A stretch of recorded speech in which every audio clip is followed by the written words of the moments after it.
Hello everyone, I'm going to be speaking in Spanish, sharing with you some of my experience working on alternatives to avoid plastic pollution. Right. Bueno,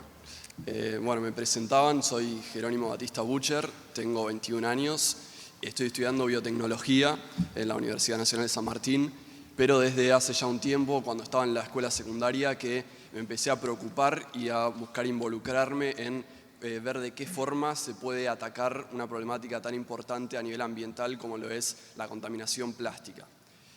Particularmente, no sé, tal vez hay una cuestión que no muchos tenemos presente, porque al ver el plástico como algo tan cotidiano, que está en todas partes, en la mayoría de los objetos con los cuales interactuamos, tal vez no somos conscientes de que el plástico comenzó a producirse, a desarrollarse hace no mucho más de 100 años. A partir de los años 1900 comenzaron a forjarse los primeros desarrollos en términos de materiales plásticos y de hecho surgieron como una alternativa para evitar un impacto ambiental negativo que se estaba teniendo en ese momento.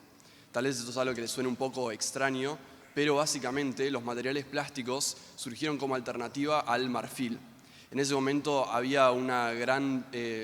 conciencia, se estaba despertando una gran conciencia del impacto que estaba teniendo a nivel poblacional en animales como los elefantes, la cuestión de la caza de estos animales para extraer de sus colmillos el marfil y utilizarlo para producir distintos elementos, para producir desde bolas de pool hasta peines, juguetes, todos objetos que habitualmente ahora vemos que están hechos de plástico. Entonces se empezaron a trabajar materiales sintéticos, inicialmente generados a partir de materiales vegetales, y después se fueron masificando. Luego de la Segunda Guerra Mundial comenzaron a escalar y a partir de ahí estuvieron presentes en todo el mundo y actualmente realmente los encontramos en todas partes. ¿Por qué? Porque es un material realmente muy versátil, muy económico, muy higiénico, una variedad de funcionalidades increíbles que lo han hecho expandirse de esta forma tan rápida y bueno, que actualmente se ha transformado en un enorme problema. Se puede plantear un poco una analogía, tal vez conozcan la historia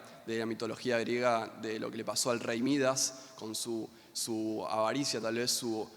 intención de tener el mayor poderío económico que pudiese lograr y entonces pidió el deseo de que todo lo que pudiese tocar se transformara en oro. En este caso era un material fantástico que realmente lo obsesionaba y que teniendo ese deseo se le concedió, pero después eso terminó jugando en su contra porque básicamente los alimentos que quería consumir se transformaban en piedra, no los podía comer, terminó queriendo abrazar a su hija, la petrificó y bueno, básicamente no le jugó muy a favor este deseo, esta obsesión con un material que lucía tan fantástico, pero que realmente si no se es consciente del impacto que puede tener, puede ser realmente terrible. Actualmente se empieza a concientizar sobre la contaminación plástica, pero no llegamos realmente a dimensionar todos los daños que se pueden generar. Encontramos que todo el plástico que se produjo a nivel global desde este poco tiempo a nivel histórico en el cual se empezó a producir, sigue estando entre nosotros. El plástico tarda cientos y cientos de años en degradarse y en realidad nunca termina de reintegrarse a los ecosistemas, a la naturaleza, porque se va degradando a partículas cada vez más chicas que básicamente tornan el problema cada vez peor, porque simplemente se está invisibilizando el problema. Se tornan tan chicas que no las podemos ver, pero sigue todo ese plástico ahí y está presente en el agua que tomamos, en el agua embotellada, en el agua de la canilla. En todos esos lugares se está encontrando actualmente micropartículas de plástico que ni siquiera se conoce el impacto que pueden tener en nuestra salud. Está también en nuestros alimentos, a su vez en muchísimos animales, sobre todo acuáticos, y se estima, por ejemplo, que para el año 2050, si seguimos a este ritmo de consumo y producción de plásticos, va a haber más de este material que peces en los océanos. Realmente nos estamos ahogando en plástico y es porque no nos detenemos a pensar cómo frenar esta problemática y generar alternativas. Por un lado, bueno, arranqué a pensar en este problema, a identificar tal vez una línea en la cual podía empezar a generar una contribución con un problema muy particular, que era ver todos los días en mi escuela secundaria el consumo de los vasos de plástico descartables. Un producto que realmente está en todas partes, en eventos, en lugares de comida, en oficinas, etc. Y se usa por apenas instantes, se toma un trago de agua o un café, después se descarta y tarda, como les decía, cientos de años en degradarse. Y la verdad que yo veía todos los días en mi escuela, había muchos dispensers de agua y los tachos de basura al lado de estos terminaban rebalsando de vasos plásticos todos los días. Me puse a dimensionar esta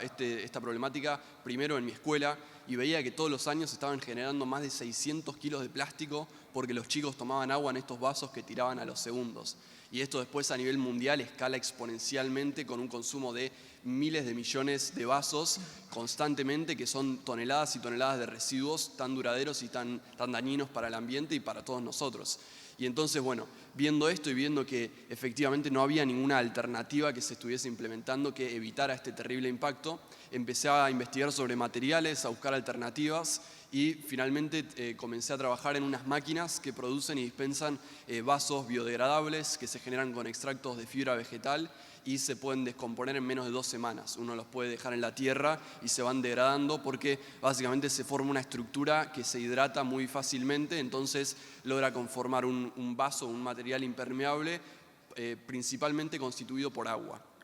Entonces, bueno, a partir de esta idea inicial de comenzar con los primeros prototipos, empezar a trabajar en eso, empecé a pensar si yo quiero que esto se pueda implementar, se pueda escalar y pueda realmente reemplazar a este producto que tenemos actualmente y que es tan problemático, tengo que ver de qué forma tornarlo una iniciativa sustentable, algo que pueda ser rentable, que pueda comercializarse. Entonces empecé a trabajar en toda esa arista y después, una vez que fui teniendo eso más consolidado, ya estudiando en la Universidad de San Martín, surgió la posibilidad de continuar con la mejora del desarrollo que venía haciendo y pude acceder a un espacio para montar un laboratorio de desarrollo, para poder seguir trabajando en la parte de ingeniería en materiales, en el diseño industrial, para mejorar el proceso de automatización y actualmente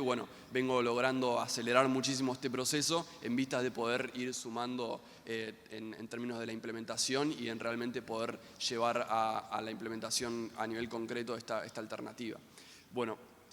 Básicamente esto es por un lado una cuestión más vinculada con este trabajo que vengo desarrollando a nivel como de innovación, de buscar generar un vínculo entre temas científicos, tecnológicos, esta investigación que se pueda traducir en soluciones concretas que nos permitan generar alternativas a este tipo de problemas. Pero en sí tiene que ver un poco también en términos más amplios con una cuestión de frenar, de repensar los ciclos de los productos que nosotros consumimos, que mayoritariamente es una cuestión lineal donde se extraen insumos, materiales, recursos no renovables, después se procesan para generar productos que muchas veces, como en este caso, son muy efímeros, se emplean por apenas instantes y después se descartan y eso después no lo podemos tratar, no lo podemos reintegrar a un ciclo y entonces se torna realmente un ciclo muy vicioso que tiene un impacto verdaderamente inconmensurable en términos de cómo puede ir escalando eso en el impacto negativo que está teniendo y que también está vinculado con otras problemáticas de esta crisis ambiental que estamos viviendo actualmente, como lo es el cambio climático, porque esos materiales muchas veces al empezar a degradarse generan emisiones de gases, incluso también en su producción por los materiales derivados del petróleo con los que se generan, etc. Entonces es realmente crucial que por un lado se cambie la cuestión del paradigma de consumo, de cómo nosotros nos vinculamos con estos materiales, de cómo tal vez tratar de cambiar nuestros hábitos cotidianos para evitar el descarte constante de este tipo de productos como bolsas de plástico, sorbetes, los vasos, etc. Y por otro lado también forjar alternativas para poder tener esta misma practicidad, esta misma funcionalidad en los casos en los cuales no podemos a través de una modificación en nuestros hábitos tener una alternativa más directa y poder seguir avanzando sin generar este impacto tan terrible a nivel ambiental. Muchas gracias y quedo abierto para cualquier consulta.